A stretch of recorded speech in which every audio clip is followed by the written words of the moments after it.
आज की कहानी का शीर्षक है अपना मकान। भैया, परसों नए मकान पर हवन है और वैसे भी रविवार का दिन है तो छुट्टी रहेगी। आप सभी को आना है, मैं गाड़ी भेज दूंगा। छोटे भाई रजत ने बड़े भाई महेश से मोबाइल पर बात करते हुए कहा। तब महेश बोला, क्या छोटे, किराए की किसी दूसरे मकान में शिफ्ट हो रहे हो क्या? रजत बोला, नहीं भैया, ये अपना मकान है, किराए का नहीं, अपना मकान। भरपूर आश्चर्य के साथ महेश के मुंह से निकला, छोटे तूने बताया नहीं कि तूने अपना मकान ले लिया है?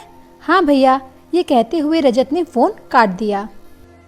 अपना मकान, यह शब्द महेश के दिमाग में हथौड़े की तरह बज रहा था। रजत और महेश दोनों सगे भाई थे और दोनों की उम्र में अंतर था 20 साल का। रजत जब केवल 8 वर्ष का था तभी उनके माता पिता की एक कार एक्सीडेंट में मौत हो गई थी। अब रजत की पालन पोषण की सारी जिम्मेदारी महेश के ऊपर आ गई।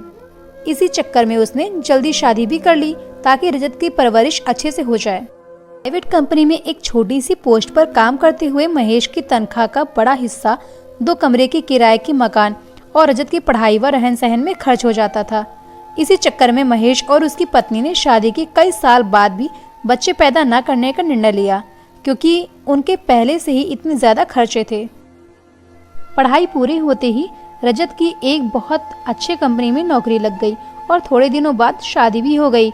बड़े के साथ किराए के मकान में जगह कम पड़ने के कारण रजत ने एक दूसरा मकान किराए पर ले लिया और अब तक महेश के भी 2 बच्चे हो गए थे, एक लड़का और एक लड़की। रजत के मकान लेने की बात जब महेश ने अपनी बीवी को बताई तो उसकी आंखों में आंसू आ गए और वह बोली, देवर जी के लिए हमने क्या कुछ नहीं किया। उनके परवरिश के कारण हमने कई सालों तक अपने बच्चे तक नहीं किए। उनके हर फरमाइश को पूरा किया, उनके अच्छे भविष्य के लिए अपनी हर इच्छा को दबाए रखा। मुझे इस बात का दुख नहीं है देवर जी ने अपना मकान ले लिया, बल्कि दुख तो इस बात का है कि उन्होंने इस बात को हमसे छुपाया। रविवार की सुबह रजत महेश के लिए एक गाड़ी भेजता है। सभी उस गाड़ी पर बैठकर रजत के नए घर पहुंचते हैं। मकान को देखकर महेश की आंखें फटी की फटी रह जाती हैं। मकान बाहर से जितना सुंदर था, अंदर से उतना ही ज्यादा शानदार और हर सुख सुविधाओं से परिपूर्ण था। उस मकान के 2 एक जैसे हिस्से थे।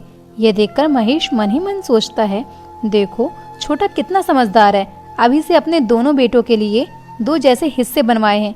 पूरा मकान लगभग 2 करोड़ रुपए से बना था। अब महेश सोचने लगा कि इसने अपने दोनों बच्चों के लिए अभी से इतना शानदार मकान बनवाया है और मैं एक ऐसा अभागा हूँ जिसके पास अपने बच्चों के भविष्य के लिए 1-2 लाख तक इंतजाम नहीं है। मकान देखते समय महेश के आंखों में आंसू आ गए। तभी पंडित जी ने आवाज लगाई, हवन का समय हो रहा है, मकान मालिक हवन के लिए अग्नि कुंड के सामने बैठ जाइए। यह सुन रजत महेश के पास गया और बोला, इस मकान का मालिक मैं अकेला नहीं हूँ, आप भी हैं भैया।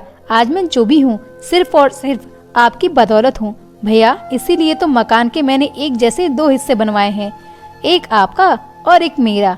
और हवन कुंड के पास ले जाकर रजत महेश से बोलता है कि पूजा में आप बैठेंगे भैया, क्योंकि आप बड़े हैं तो पहला हक आपका ही है।